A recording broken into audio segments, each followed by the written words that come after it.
The farmer's story had always been defined by the tiller.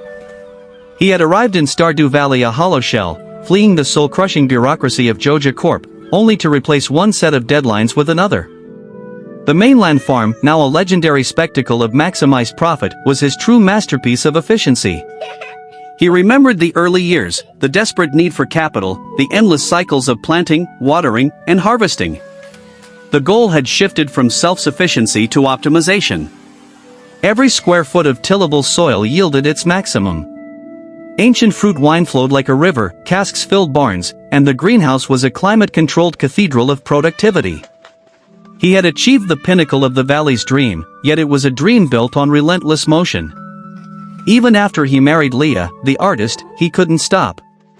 He loved her deeply, but their life was synchronized to the clock: wake before dawn, feed the animals, check the casks, mind a floor 120, deliver iridium quality gifts, and collapse exhausted. His joy was logistical. When the old captain's daughter, Penny, fixed the boat and the parrots appeared, Ginger Island was not an escape, it was the ultimate endgame. It was a new continent to conquer, a fresh ledger to fill. He brought his axes, his iridium tools, and his ingrained obsession with completion. He would master the tropics just as he had mastered the valley. He told Leah, "This is the last big push. Once this island is running, we can finally relax." Leah simply smiled sadly, already knowing that for him, a finished project was only the prelude to a new one. The island was vast, challenging, and full of secrets, the perfect distraction from the one thing he truly feared: stillness. He spent those first weeks driving himself, fueled by the familiar, addictive sting of progress. He cleared the farm, built the shed, repaired the bridge, and dove headlong into the volcano, convinced that effort was the only currency of a valuable life. But the island was different. It had a quiet resistance. The mainland offered instant gratification. A single day could bring a mountain of gold. Ginger Island demanded patience. Its resources were hidden, its tasks convoluted, its demands non-linear. The farmer was used to the linear path of the valley. The island forced him to slow down, to watch the tides, to wait for the parrot's cryptic hints. It was a constant, humid lesson in unhurry. Chapter 2, The Island's Whisper. Leah was the first to surrender to the island's pace. She had set up her easel in the shade of a large mango tree near the western tide pools. While F was tunneling through the volcano with a pickaxe, Leah was simply sitting, listening to the ocean's steady rhythm. She painted the vibrant, slow decay of the fallen palm leaves. She carved driftwood into figures that seemed to embody the island's ancient patience.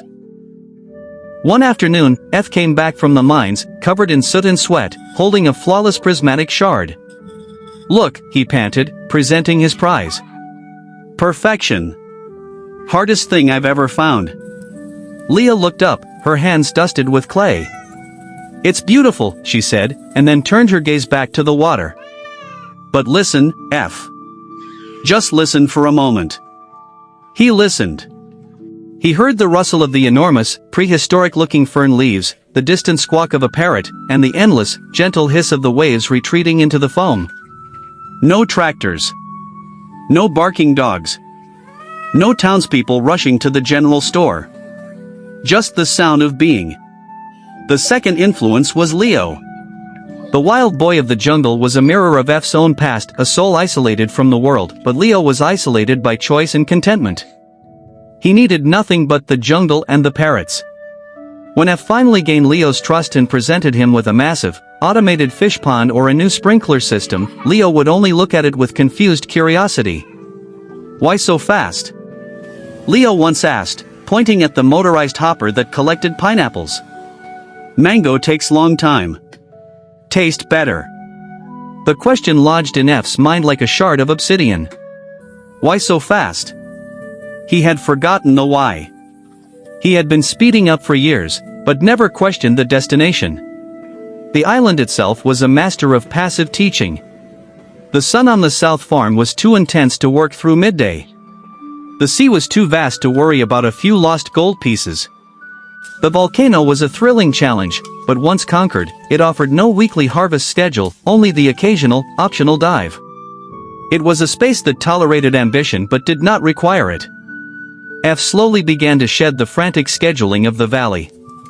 He still worked, but he took breaks. He napped in the resort lounge. He actually swam in the ocean. He discovered that the quality of the breeze, warm, salty, and utterly without urgency, was more valuable than the quality of his most prized starfruit wine. Completion was a checklist, fulfillment was a state of being. He found Leah on the West Beach, exactly where he had seen her weeks before, but today, she was not sketching. She was just sitting, letting the waves lap at her bare feet. He sat down beside her, not saying a word, feeling the warm grains of sand shift beneath his thighs. "It's done," he said, the words feeling thin and insignificant against the ocean's roar. "Every single thing. The map is clear." Leah reached over and took his hand, her palm rough from carving. "And are you proud?" "I'm tired," he admitted. "And strangely empty. I thought once I finished everything, I'd know what to do next. But there's no next thing. There's no new tab in the quest log." Leah squeezed his hand. "That's it, F. That's the lesson. You're waiting for a quest log that doesn't exist. The island never asked you to finish it, it only asked you to notice it. That emptiness you feel is the space where the addiction to busyness used to be. That space is yours now." The silence that followed was immense, broken only by the sound of the wind. This wind, the summer breeze, was the soundtrack to their new life. It was a sound utterly devoid of human intention, carrying only the promise of more sun and sea. F looked at the perfect geometry of his island farm, the rows of pineapples shining under the sun, and for the first time, he saw it not as a project, but as a backdrop. He saw the resort, not as a business, but as a hammock waiting for him. He began the true work, the architecture of stillness. He set the island farm's enormous sheds to their simplest, slowest setting. He programmed the automated collectors to gather crops only once a week. He instructed the Junimo hut on the main farm to slow its pace by half. He wasn't dismantling his empire, he was simply de-escalating the war against time. He transformed the obsession with efficiency into an appreciation for effortless abundance. He realized that the island had given him something the valley never could, the freedom to not work without facing ruin. He was wealthy enough that his entire fortune could sleep for a decade and still provide for their great-grandchildren. The goal was no longer the acquisition of wealth, but the enjoyment of it. Word of the farmer's complete retirement eventually filtered back to Pelican Town. For years, the valley had relied on him, their hero, their millionaire, to save their economy. When F and Leah finally sailed back for the Feast of the Winter Star, the contrast was shocking. The air in Pelican Town felt thick with urgency. Lewis was still running frantic errands, Marnie was still stressed about her inventory, and Pam was still worried about the bus route. They greeted F with the deference reserved for a king, constantly asking, "What's your next big project?" or "Any tips for the ancient fruit yield this year?" F, who had spent the last month watching the tides and trying to teach Leo to play checkers, had little to offer. "There is no next project," he told Harvey, who was checking his blood pressure with concerned curiosity. "And the best tip I can give you is to stop looking at the yield and start looking at the sky." He realized that his true legacy would not be measured in the volume of wine sold, but in the tranquility he could spread. He started small. Instead of optimizing the farm further, he used his wealth to optimize the lives of his friends. He quietly bought Marnie a massive, automated feed machine that eliminated her daily chore of hauling hay. He fully funded Pam's dream of a new house, giving her true stability for the first time. He set up a substantial, anonymous endowment for the community center, ensuring its perpetual maintenance.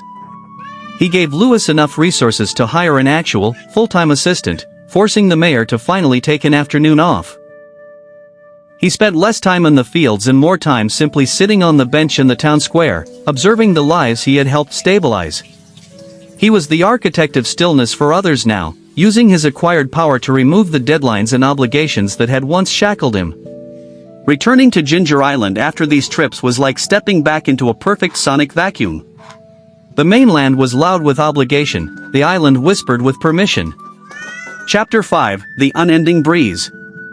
One day, F was sitting on the resort patio, sipping a cup of rare island coffee. Leo, now fully integrated into the community but still retaining his jungle freedom, came up and sat beside him. "You are happy now, F?" Leo asked, his eyes wide and dark like the deepest tide pool. "I am, F confirmed. I stopped working, and I finally started living." "Good," Leo said, turning his face up to the sun. "Parrot says, the greatest gift is nothing to do." F laughed, a genuine, deep sound that felt foreign and wonderful. He had traded his ambition for acceptance, his obsession for observation. He no longer needed goals to validate his existence. He had earned the right to simply be a man sitting on a chair, listening.